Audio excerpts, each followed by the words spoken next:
Thank you for your speech, and thank you for sharing us your resolution. And we invite Mark Jawa, Schwarzman Scholar of Tsinghua University, under the topic of the future of digital education in an AI-driven world.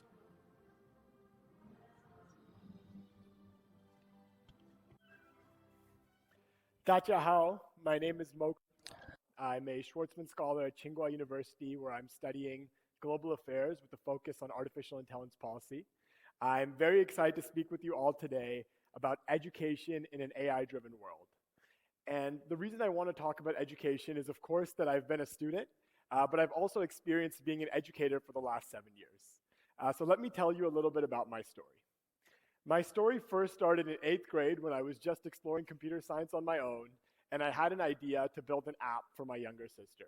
It was a very simple alphabet learning app, and it was so simple because I was an 8th grader that could barely code, but I was able to put together the most simple app and just publish it online.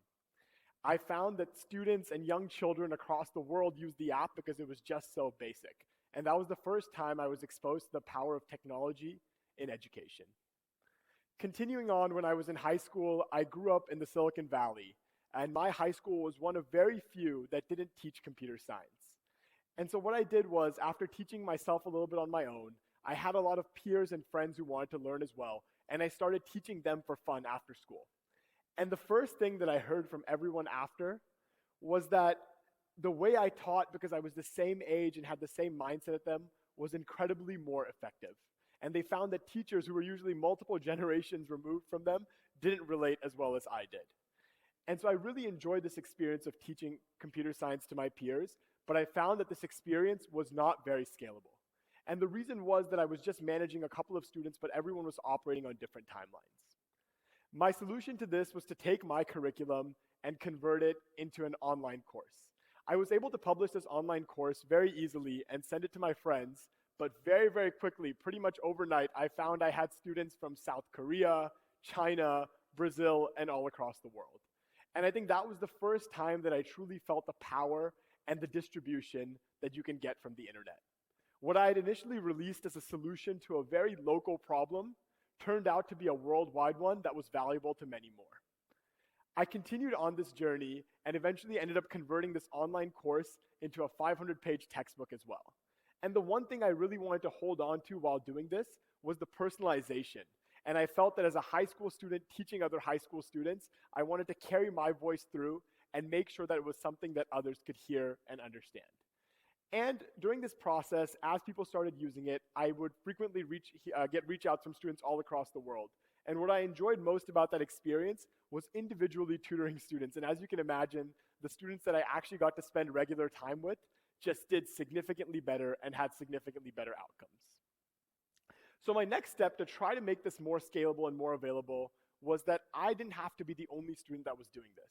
So I found other students across the world who specialized in different fields and helped them build their own curriculums. So we had students building an iOS programming book, they had courses on conducting scientific research, and so much more. And what we found was the thesis made sense. The thesis that students teaching students could be really, really successful, and the numbers spoke for themselves. And we saw that a lot of our students had incredible learning outcomes. But we also ran into one really, really big problem, which is how do you manage over 100,000 students and give them that same personalized, scalable piece of education that I was able to give my friends when I had first started my coding club? And that kind of took me to this idea of peer-to-peer learning, where I wanted to leverage the scale of having 100,000 students who were hungry to learn. And the shoes that they were in were shoes that I was previously in when I had wanted to learn a subject, and I'd been able to learn it, and then I'd been able to teach my peers. I wanted to do the same thing. So while I was getting at one point almost 100 plus reach outs per week from students looking for tutoring, I started pairing those students together, oftentimes manually, but looking at their level of expertise, their interests, what they were hoping to learn, and I started pairing them together. When I was able to successfully pair students together, I found that they were incredibly more successful and their educational outcomes were way better.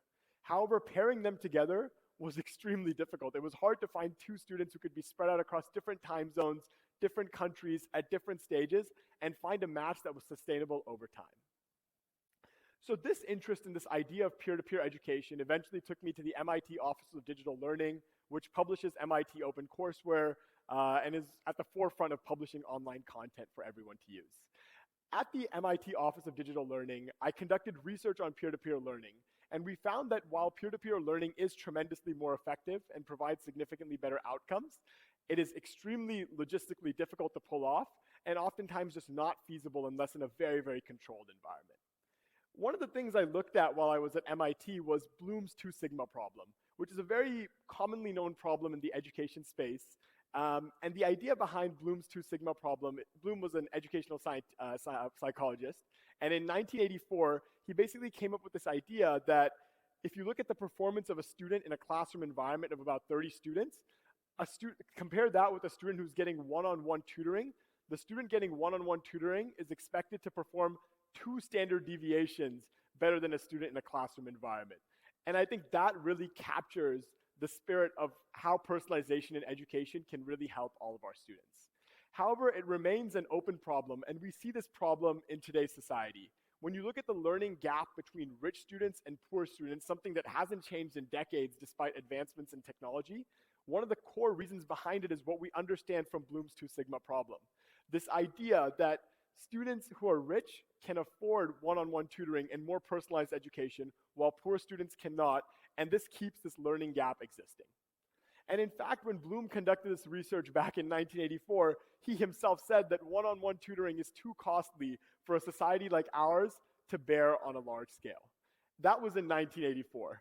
Today in 2023, as many people have discussed today, we've seen the advent of artificial intelligence. And artificial intelligence gives us an opportunity to deploy individual AI agents to give personalized experiences for education to our students with feedback assessment and enhanced resources.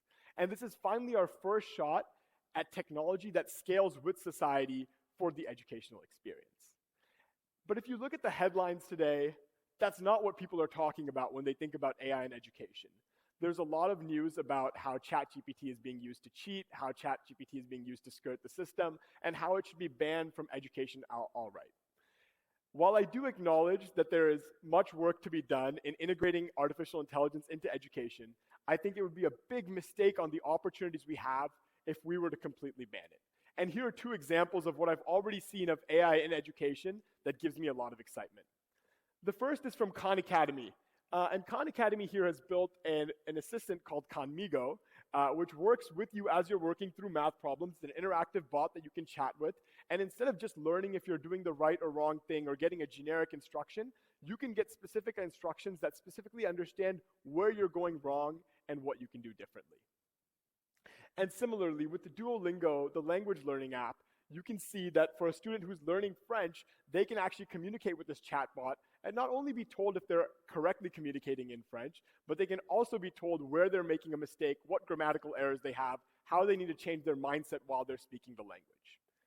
So Khan Academy and Duolingo are probably 2 of our best educational technology works out there today.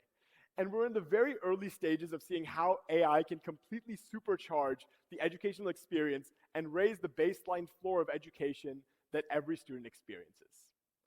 And I think there's 3 key things that probably keep me up most at night when I'm thinking about AI in education. The first is cost, and the cost of personalization. So as I mentioned, when you integrate AI into education, especially in a personalized way, you're deploying an individual AI agent on average for every student. So take the example of Khanmigo by Khan Academy. What Khanmigo is doing is it's deploying an individual agent that is tailored towards that student's learning experience. For a student to use Khanmigo today, they have to pay $20 a month simply because of how expensive it is to run these AI agents. So I think we're still a couple of technical jumps away from getting to a stage where we can really deploy education or AI in education at scale. The second is institutional acceptance, and this goes back to the headlines I showed even earlier. I think one of the worst cases we can run into here is our educational institutions and governing institutions supporting an outright ban of AI while not acknowledging the opportunities. I think there's a lot of work to be done to integrate AI into the classroom, and we're going to rethink the classroom in many ways, but I think we need to make sure that we remain willing to take risks and actually integrate AI into our classrooms. And the final one is reducing bias and misinformation. if AI is to become a significant part of our learning experience, we want our AI models to hit a certain degree of reliability so we're comfortable giving it to our students. And although we're largely seeing that, we still have a few technical jumps to make here as well to smoothly integrate it into our experience. And so that kind of brings me to our final point, which is we're still very much in the early days of AI, and we're very much in the early days of AI in education. And I think as digital leaders and the youth present here, the most important thing we can do is keep an open mind and make sure we leverage all these technical jumps, both in cost and reducing bias and misinformation, and leverage these to better integrate AI into education. And I think once we do that, we can solve an age-old problem, Bloom's two sigma problem, because the day we solve that is the day that we have an opportunity at closing the learning gap and lifting everyone up together. Thank you so much.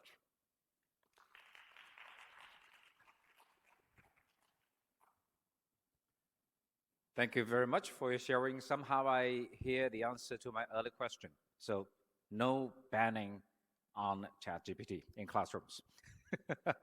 Right, interesting to hear that. Oh, but by the way, one curious. Okay, he's on the way out. Anyway, fine. Yeah, just are you still upgrading your first app, Literology?